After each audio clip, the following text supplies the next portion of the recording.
My name is Dobrokhotov. I'm 37 years old.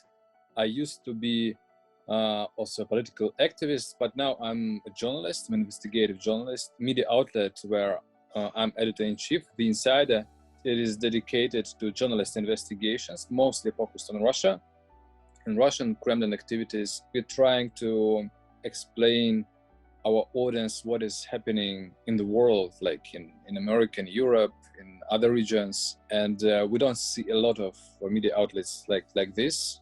Soviet Union, all the information about other countries was just propaganda. I'm PhD in political science, so world politics is one of my main interests. When I was a student, I was more like a political activist, but at some point I understood that the problem is that Russian citizens, they don't get our message, partly because they just don't understand what's going on in the country. For me, this was the same aim, but with different instruments. So both for activism and for journalism, the idea is to change the country for better, just explain what is the real problem with human rights, with democracy, with corruption, and that will inspire and empower people to start some changes. Without this, you can make a lot of protest activities, but no one will join you. That's why I think the journalist investigations are the most important part of this job, because you are showing all the things that are hidden by the propaganda and that I don't discuss on state-owned TV, but they are the most important, about the crimes of the government, about the real economic situation. Long term, I'm absolutely sure that the changes will happen, especially when I see the young generation, where all people, I think, under 35, they are not supporting this new term of Vladimir Putin and changing in the constitutions that recently gave him opportunity to stay in power forever. I'm happy to see that still there are dozens of activists and journalists, investigative journalists, and I don't know, human rights watchers who are still keep fighting, even from inside Russia, though it is becoming more and more dangerous recently. We didn't see a lot of suppression of the journalists before, so it all happened just last year. Investigative journalism in Russia is prospering despite all this censorship.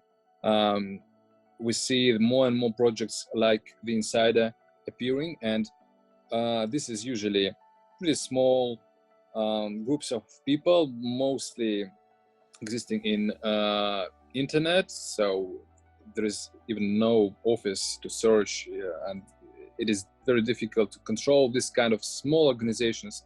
That's how we're surviving. This is like evolution game, when they change their strategy and the civil society is changing their strategy, so it's becoming more flexible. So new laws actually allow Kremlin arrest any journalist for just making his work. For example, you can be called a spy just because you publish some secret information, but you can't know what is secret, because the list of the things that are secret is also secret, so you can't know what it is.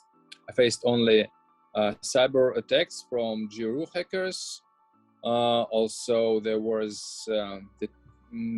are several trials against us because of defamation. So that's also a new thing, that they starting to use all these defamation laws against journalists.